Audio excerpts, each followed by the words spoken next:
Hey, how's it going, everyone? I'm talking about 7 marketing principles that I think you should study if nothing else.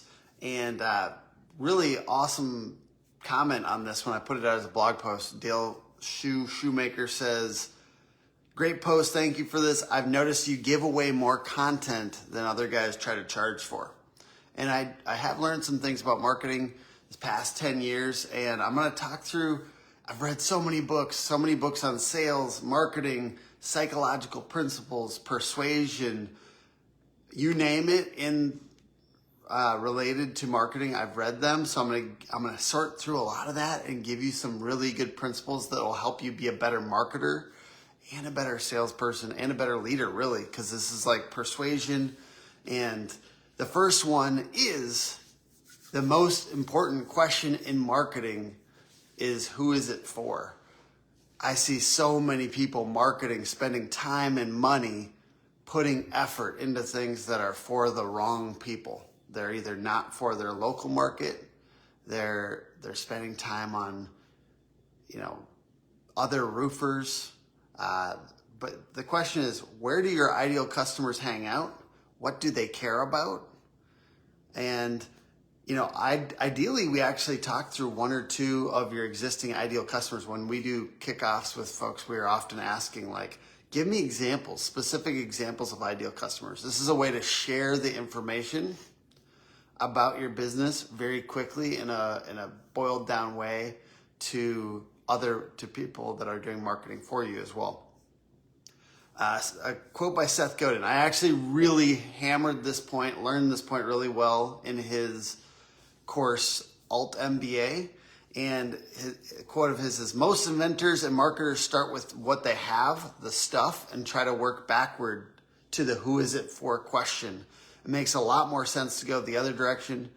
Identify a set of fears, dreams, and attitudes, and then figure out what sort of story fits that locks in a way that delights the customers. Then go build that." So start with what they want. What do your customers want? And then build the product, marketing, the service, the marketing experience as well. And I think Godin is the guy, the first marketing book I ever read, which is Purple Cow. So it's a good one. Basically talks about being different. But Godin talks about almost like building the service in marketing. Sometimes in its ideal form, marketing affects the quality of the service. And an example of that for a roofer would be like, if marketing says, hey, we should really boil the process down to 3 simple steps for the experience of the consumer, and we should brand that process. And that can affect the actual customer experience potentially of the roofer service. All right, so principle 2, make the customer the hero of the story and the company the guide. The book I've got for you on this is Donald Miller's Building a Story Brand. Here's the deal. Little reminder of this. I know you guys know we are all obsessed with ourselves. And if you've got customers, they're on Me FM all the time. And if you don't tap into that radio station first before persuading them, you are going to be confusing and or blend into the background, because all other roofing companies are doing this too. We're talking about ourselves, and then maybe in the small print we might talk about how we solve the customer's problem. And what I want you to do is flip that. So talk about the customer's problem and the solution in the headlines on your website. What challenges do they need to overcome? Who will they become if they conquer those challenges? And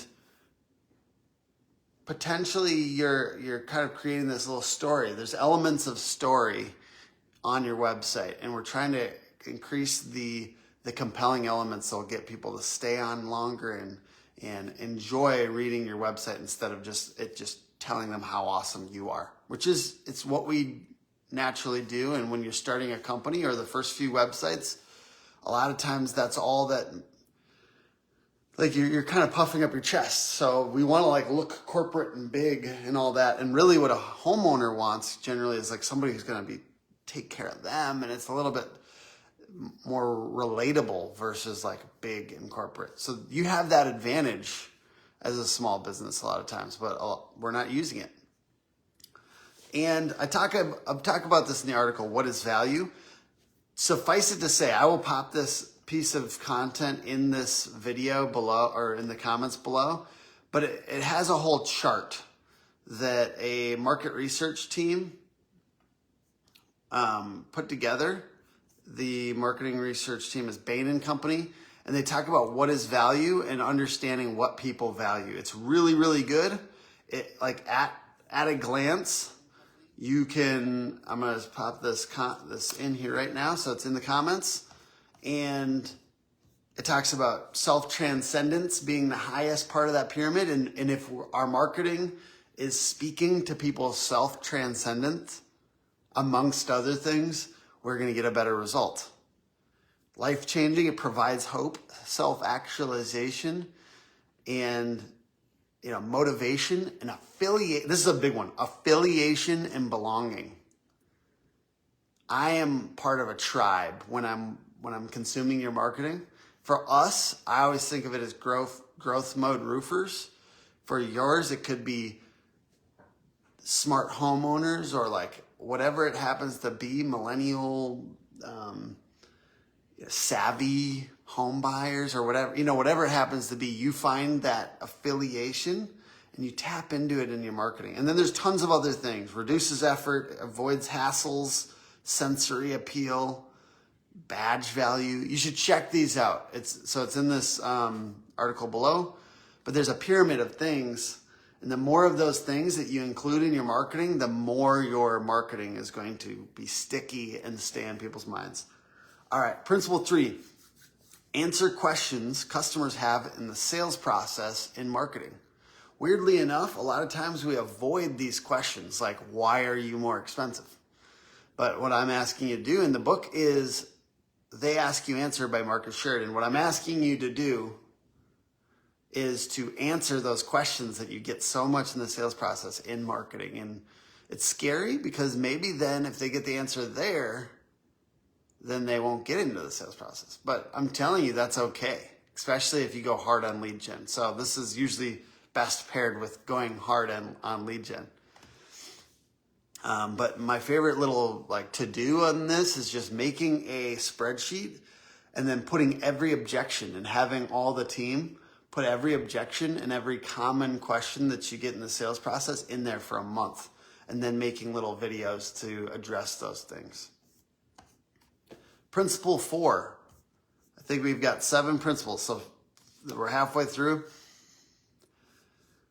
This is just a principle that I feel like I have really focused on. I don't know if the book really relates to that, but I am going to give a book suggestion here. It's order your marketing effort by closed deals and 10x what's working. I think that I've learned this principle by spending a lot of my own money on marketing. So we've spent a lot of money to get leads and just that back and forth. So I used to be a marketing director somewhere else before I started here, and spending a lot of money and time on things, and then having the salesperson go, these leads aren't that good. These leads, so really, can we look at what the closed deals, and I still do this on the regular with our salesperson. I say, let's look at where, attribution for every single one of these closed deals. Let's say we had 5 closed deals last week. Where did this one come from? Where did this one come from? Where did this one come from?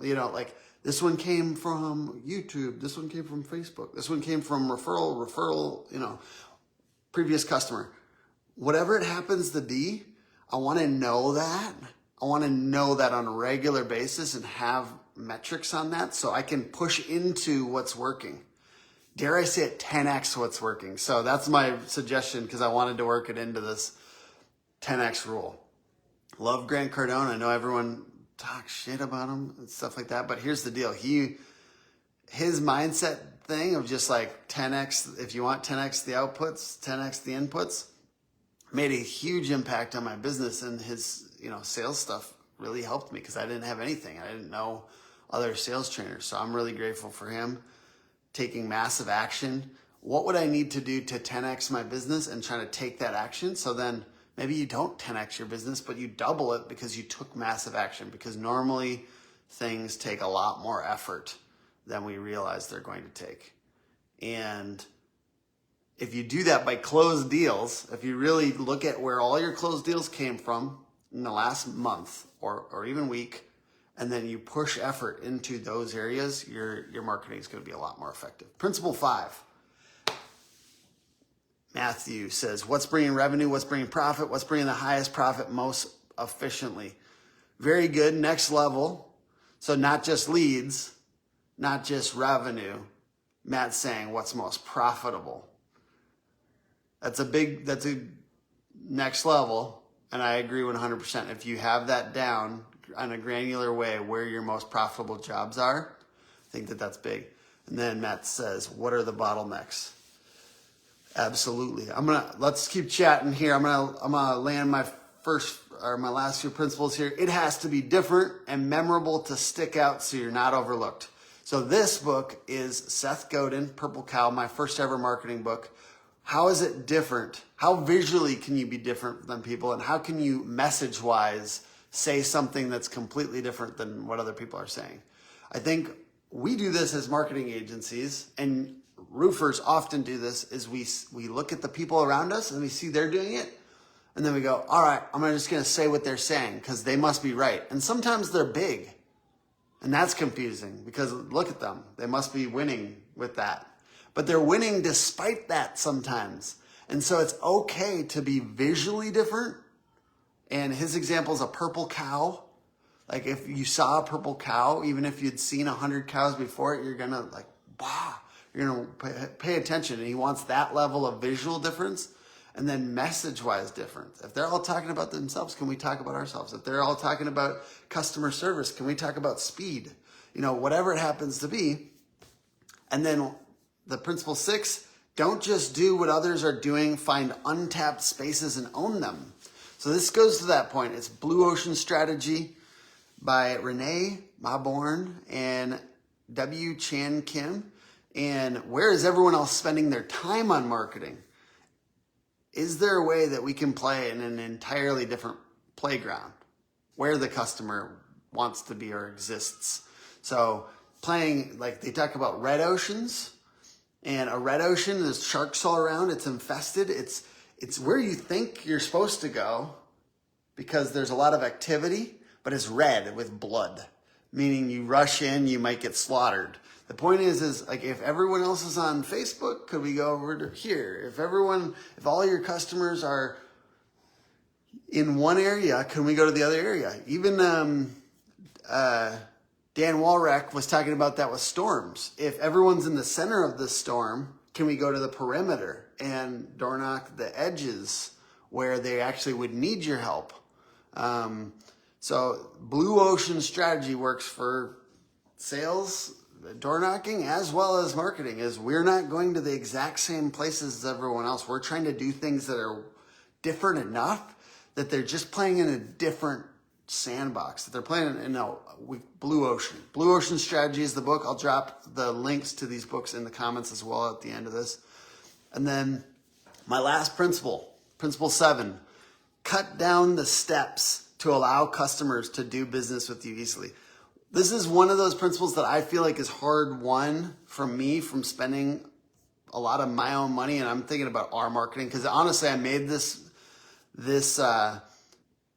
blog post and I'm making this content originally was to share with my marketing assistant that's starting. So shout out to marketing assistant who is totally new, Jake. So you guys are going to see Jake more in the next few months. I was trying to share all the most important marketing principles with them quickly so we can maintain or elevate our effectiveness as I do a little less. I'm probably going to still do these lives, but certain things I'm not going to be doing. So cut down on steps to allow customers to do business with you easily.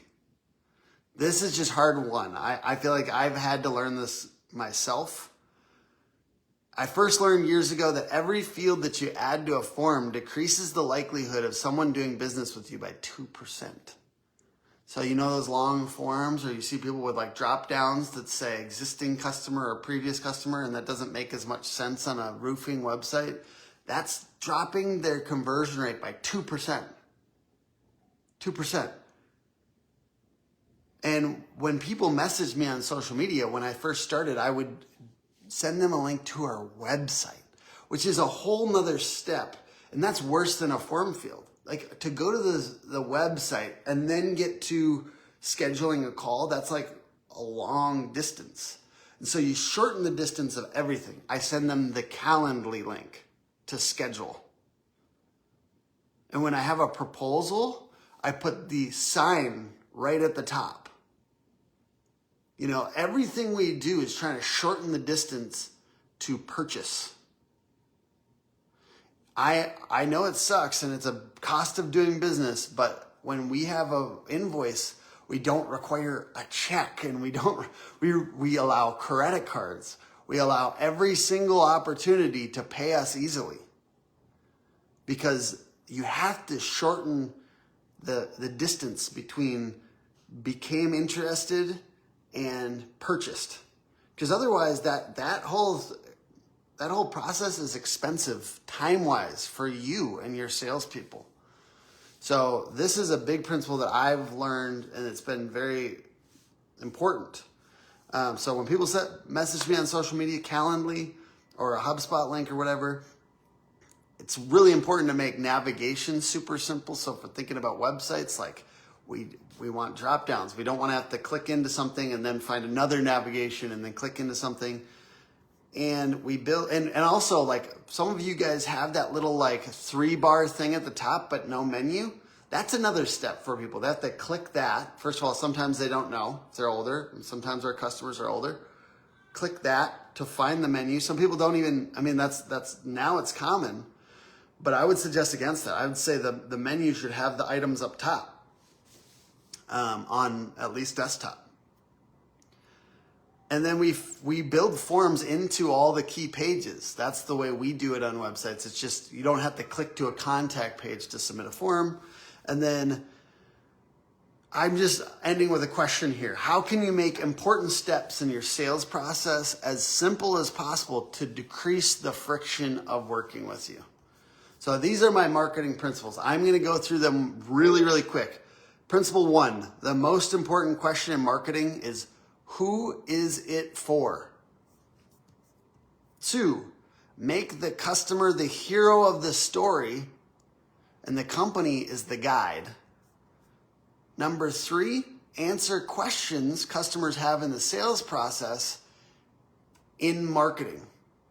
So write them down, make a big list of all the common questions and objections, and then make videos for them, and they don't have to be fancy.